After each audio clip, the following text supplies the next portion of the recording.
First of all, women communicate differently than men. Now, this is something that you have to truly understand before you go in to have an intimate conversation with your partner. And I'm going to get into some really good tips, 6 really good tips of when you can actually sit down and have that communication with them. The 6th one being the juiciest, so I don't want you to miss that. But before I get into those tips, let's look at what are the differences that women have over men when it comes to fantasizing and the kind of desires that they have. Now, what I've seen over my years in working with clients and what studies and tests have showed is that men have a much more vivid imagination, a much more vivid fantasy imagination. They have watched a lot more porn. They go into like real detail about what their fantasies are.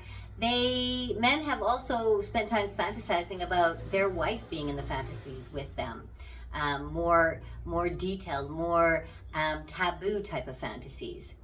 So right here and there, we have men in a place where they have very vivid, very physical, very visual kinds of fantasies and desires that they are mulling over, maybe for years, maybe for decades. Before you get to this point of just not being able to hold back the revealing of your fantasies, you are literally bursting. Try and start divulging some information to your wife as early as possible. But now the woman is fantasizing in a very different kind of way. Women tend to fantasize about things that happened in the past. So remembering the good old days, those fantasies. Fantasies that are much more romantic, that are more visceral and emotional. They're not so detailed as the male fantasy. They are more, a linear form of fantasy where she has the same type of fantasy over and over again. And often it's a fantasy that she imagines with the partner that she's with right now. So you can see that men or women are coming from different places when it comes to the kinds of fantasies that they may be having and the details of the fantasies. So already right there, you're on different playing fields, okay? So you have to keep this in mind that your wife may be in a place where she's, maybe not fantasizing that much, and you have been fantasizing for a very, very long time. So you're much more used to it. You know what you desire. She may not know at all. And this takes me into this next phase of where men have been given so much more permission to fantasize. They have been given the permission to think about sex, to visualize about sex, to imagine things sexually. Women, on the other hand, have not had this kind of permission. She has been taught to not have unholy thoughts. She's been taught to be a good girl and control herself and not be sexual, not be too sexual. So you're coming from very different belief systems here. And you can see how, as a woman, you would be much more fearful to expose what you're feeling or thinking around fantasies or desires, and maybe much more fearful as well about hearing what your partner might have to say. Now, even though we're coming from different places and there's different belief systems for men and for women, if you want to start playing, exploring, growing in your sexuality and in your sexual connection with your partner, you have to start talking about it. You have to start communicating with each other. Communicating your desires is super important so that your partner can start to understand who you are better, so that you can become more intimate as a couple. It's actually more detrimental to not communicate. When you're withholding what you really feel inside of you from your partner, and you're withholding your desires from your partner, you can bet for sure that she is also withholding her desires, or she certainly can feel that there's some kind of disconnection there. And this starts to make the two of you become less close with each other, less intimate, less connected. You're holding back information that could potentially bring you into a deeper sexual connection. This kind of withholding from each other can lead you to eventually having very little sex, very vanilla sex, the same sex over and over again, which is not very satisfying for most people, or just having no sex at all. If this continues and you continue to not communicate about your desires, then I've seen people with some very serious physical problems, sore backs, heart problems, bladder infections, getting overweight problems. A lot of different physical ailments can come up because you are literally blocking your emotional state, and you're not allowing that energy to move through you. So it gets blocked on a physical place as well. Just to help you out, I've created a whole list of questions that you can use to ask your partner when you actually sit down and have a conversation. You can use some of the questions or all of the questions, it's totally up to you, but don't forget to get this list because it can really help you out. It's in the description below in the first link. Just sign up and I will send you that PDF right away. Women have been in that place for a very, very long time, in decades, in that situation where they have been repressed from being able to express themselves sexually. And it even has gone to the point where they don't even know what they desire or even where to start to find out what the desire might be. So this is an important aspect to know before talking to your partner. They may be in a place of complete opposite to where you are.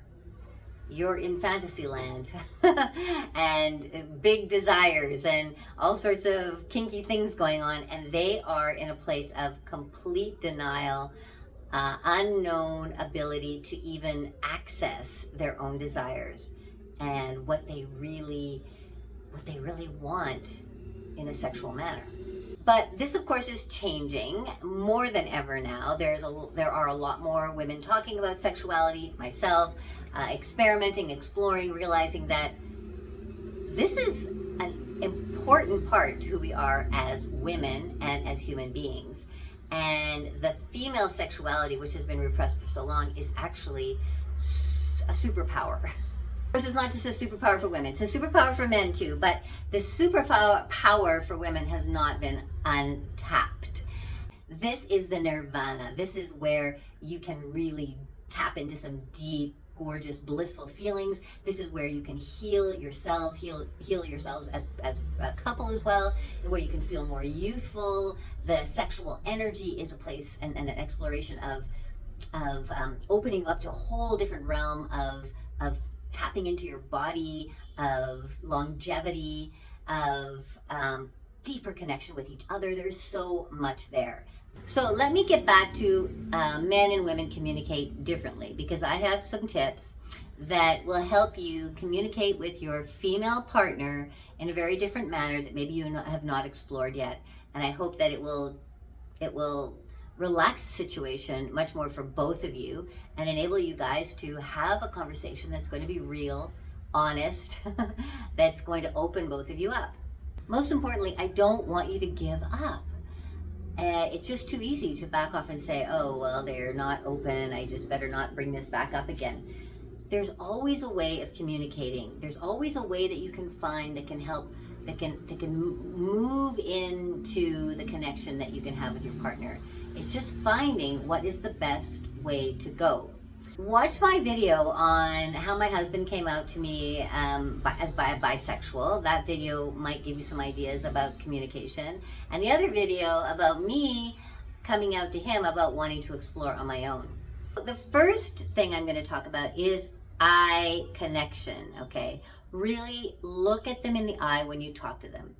This helps to build your confidence, trust. These two things are so important, especially if you're talking to your wife who may be very, very nervous and scared about the whole topic around sex. So looking at them in the eye in a very loving manner and speaking to them directly, confidently, slowly, watching their reaction.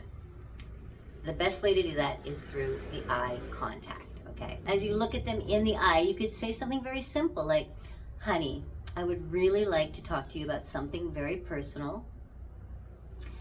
I'm quite nervous about telling you this, but it's something I've been thinking about for a long time, and I would like the opportunity that we can sit down and have a conversation about this.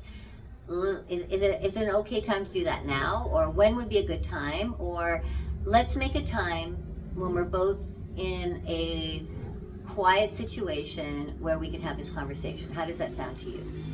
So open it up, looking at them in the eyes, creating a possibility for a space that the two of you can have a conversation, and let her decide when that will be. You are saying you want a conversation. I would like a conversation. And when would you be available to have this conversation with me? The second point is to practice active listening. So you're going to listen very carefully to all the responses that you get from your partner, okay, and take them into account. You want to hear what they're saying. You want to hear it very clearly. Don't talk over them. Active listening is waiting for their words to end. So then take a breath and then respond. And take as much time as you want. Taking breaks in a conversation is also very healthy and sometimes absolutely necessary. So if you feel like you need to take a breath and just think a second before you respond, then do that. There's no reason to rush this conversation. And when they're talking, listen very carefully and take into consideration what they have said. Number 3 is to employ a gentle tone of voice. So you want to make sure that you're also ready to have this conversation, that you're calm, you're relaxed, and that you can talk in a very calm voice, just like I'm talking right now, like I talk in most of my videos. Just calm, straightforward. You want to put your partner completely at ease. Now, if they start to become aggressive in their tone or start to raise their tone because they are feeling anxious, then you can just ask them politely and calmly if they could potentially remain in the same tone that you are in this conversation. Remind them that you're just having a conversation and that nothing is happening yet. It's just a conversation. Number 4 is be mindful of your body language.